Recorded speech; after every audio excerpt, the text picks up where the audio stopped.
The first time breath appears in the reader of the Empress, it is literal.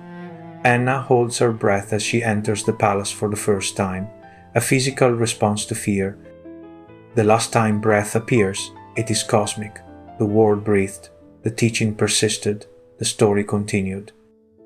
Between those two moments, breath appears 47 times. Each occurrence carries weight from the ones before. Each adds meaning to the ones that follow. That is motif architecture, and today we are going to talk about how to build it. Welcome back to the Architect's Method. I am Luigi Pascal Rondanini, and this is episode 10, Motif Architecture. A motif is a recurring element, an image, a word, a phrase, a symbol that appears throughout your novel. It creates thematic coherence. It connects distant moments. It tells the reader, on a level below conscious awareness, that everything belongs together. But motifs do not just happen. They are designed, they are planted, developed, and resolved. They have their own architecture. This episode is about how to identify your core motifs, how to track them across 80,000 words, and how to know when you have used them too much or too little. Let me start with the motifs I designed for the reader of the Empress. There are 6 primary ones. First, breath. Breath represents presence and witness. When Anna breathes, she is alive to the moment. When she holds her breath, she is suppressing herself. By the end, breath becomes something shared, communal, the world breathing together. Second, silence. Silence begins as Anna's condition, the provincial woman who is not heard. It transforms into her weapon, the strategic withholding of speech. Finally, it becomes her choice, the silence of completion rather than suppression. Third, mirrors. Mirrors represent how Anna sees herself and how the court sees her. She becomes a mirror for Catherine, reflecting what the Empress wants to believe. The corruption of that mirror is the heart of Act 3. By Act 4, mist replaces mirror, and anti-reflection, dissolution into invisibility. Fourth, ink. Ink is the medium of Anna's power. Her translations, her words made permanent, but ink also records complicity. The ledger in the archive is written in ink. Ink becomes evidence. Ink becomes ash. Fifth, letters. Letters summon Anna to court. Letters carry warnings from Dashkova.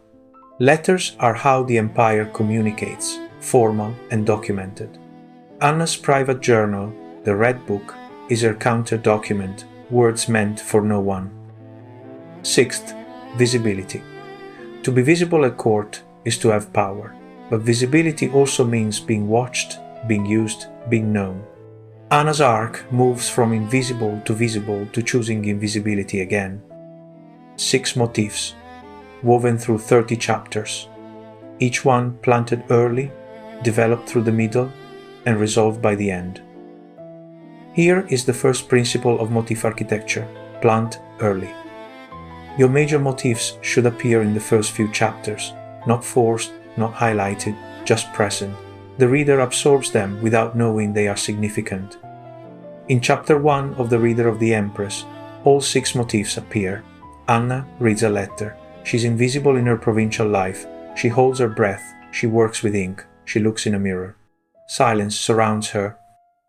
None of these moments announce themselves as motifs. They feel like natural details. But they are seeds. Everything that follows grows from them. When you plant early, you earn your payoffs. When a motif reappears in Act 3, it carries the weight of every previous appearance. The reader feels the connection, even if they cannot articulate it. If you introduce a motif late, it feels arbitrary. You have not earned it. The resonance is not there. Here is the second principle: develop through variation. A motif should not appear the same way every time. It should evolve. It should accumulate new meanings. Let me trace the mirror motif through the reader of the Empress. Chapter 3.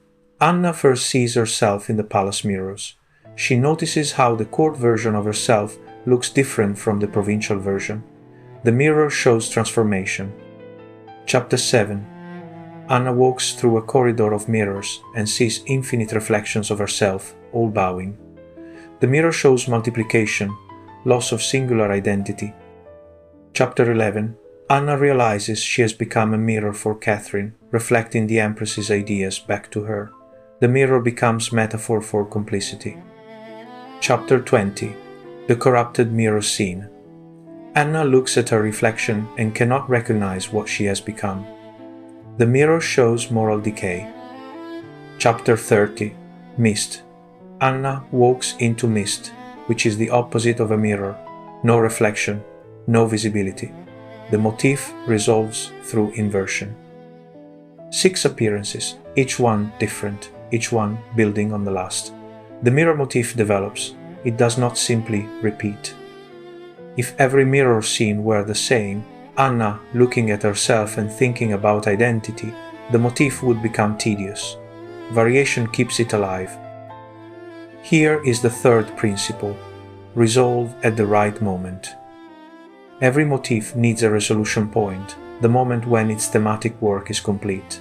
After that point, the motif can appear sparingly, but it should not keep developing. The meaning has been established. For the reader of the Empress, here are the resolution points. Breath resolves in chapter 29, when Anna breathes with the world rather than holding her breath against it.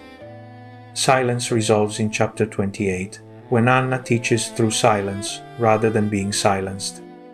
Mirrors resolve in chapter 24, the mirror vault, where all the reflected truths are finally seen together.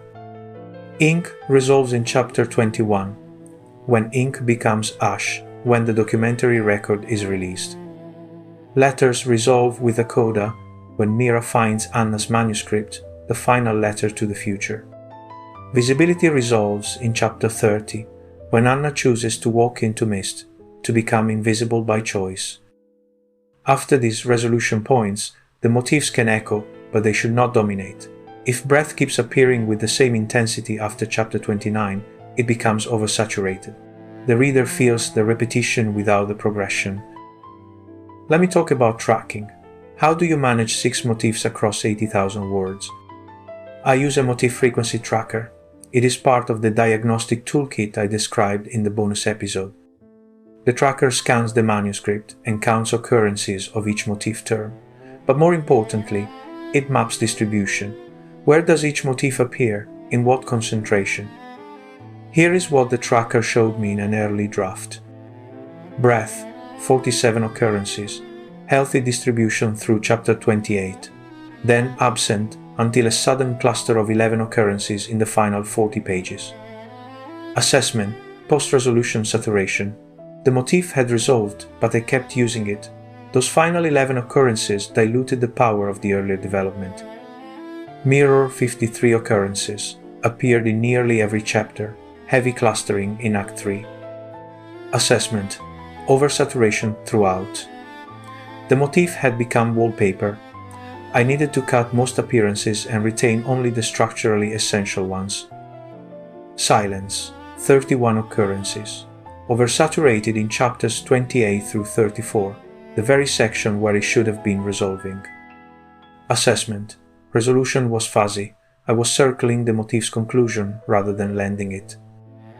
This diagnostic led to significant revision. I reduced mirror from 53 occurrences to 12. I cut 6 of the 11 late breath references. I sharpened the silence resolution and stopped echoing it afterward. The tracking is mechanical, the interpretation is creative, but without the tracking, I would not have seen the problems.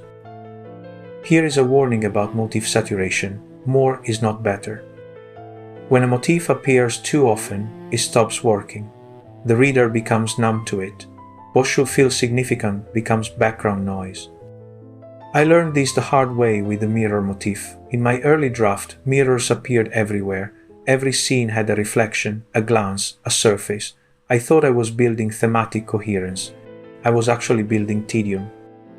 The rule I developed: no motif should appear more than 3 times after its natural resolution point. Before resolution, frequency can be higher. After resolution, restraint is essential. The exception is when a motif returns transformed. Mist in chapter 30 is not really the mirror motif, it is the anti-mirror. That inversion earns its place.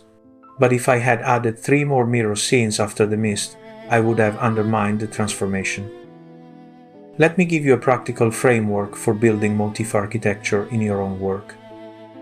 Step 1. Identify your core motifs. Before drafting, or during revision if you are working with an existing manuscript, identify 3 to 6 recurring elements that connect to your themes. What images, objects, or concepts appear naturally in your story? What could carry symbolic weight? Do not force motifs that do not fit. If your story is set in a desert, water might be a natural motif. If it is set in a library, water probably is not. Step 2. Plan the arc. For each motif, define 3 stages. First appearance, where is it planted? Development, how does it evolve and what variations will you use? Resolution, where does it complete its thematic work? This does not need to be elaborate. A sentence for each stage is enough, but having the arc in mind prevents aimless repetition. Step 3. Track as you write. Keep a running count of motif appearances. Note the chapter and the context. This can be a simple spreadsheet or a document with lists. The tracking serves 2 purposes. It shows you when a motif is being neglected, and it shows you when a motif is being overused. Step 4. Run a distribution analysis. After drafting, analyze where your motifs cluster. Are they evenly distributed? Are there gaps? Are there zones of saturation? Gaps can be filled. Saturation requires cutting. Both are easier to address when you can see the pattern. Step 5. Revise for resonance. In revision, ask of each motif appearance, is this earning its place? Does it add new meaning, or just repeat old meaning? Is it before or after the resolution point?